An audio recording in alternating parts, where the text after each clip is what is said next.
Chceš partnerovi všetko pripomínať? Možno to nie je o tom, že zabúda. Možno máte nastavenú dynamiku doma, že ty si manažérka a on čaká pokyny.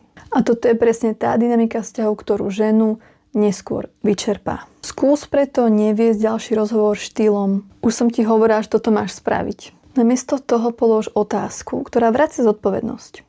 Ktorú časť tejto úlohy alebo ktorú úlohu budeš ty? Za ktorú úlohu budeš ty zodpovedať od začiatku do konca? Ak úloha má 3 časti a to je, že ťa to napadne, treba deti pripraviť spať. Plánovanie, potrebujú pyžamko, rozprávku, pripraviť, umyť zubky a akcia, vykonať to už s nimi. Ktorú z týchto úloh, nejakú jednu, budeš mať za úlohu ty?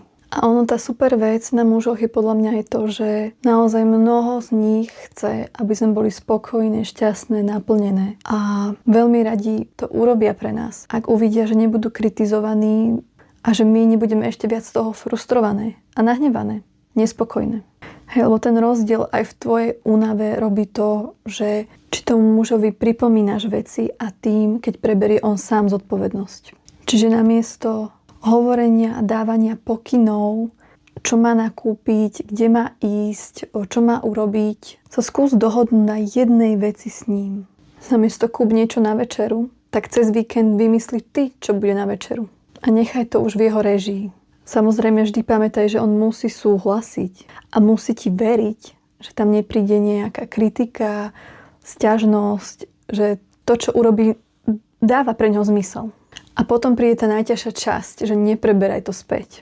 Aj keď to neurobi dokonale. Ak mu dáš zodpovednosť a vytvoríš ten priestor, jeho priestor, kde on si to má urobiť po svojom, ale kontroluješ ako šéfka, stále ostaneš v tej roli a v tej dynamike.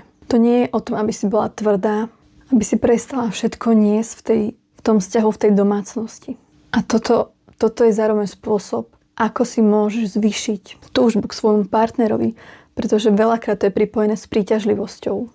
Pretože o mnoho viacej na svojho vlastného muža pozeráme s obdivom a rešpektom, keď preberá veci, keď rieši veci, keď vybavuje veci aj bez nášho pripomínania. A ak je toto niečo, čo chceš zmeniť, že chceš zlepšiť ten vzťah, krok za krokom, napíš mi súkromnú správu a zistiť, či by som ti vedela pomôcť.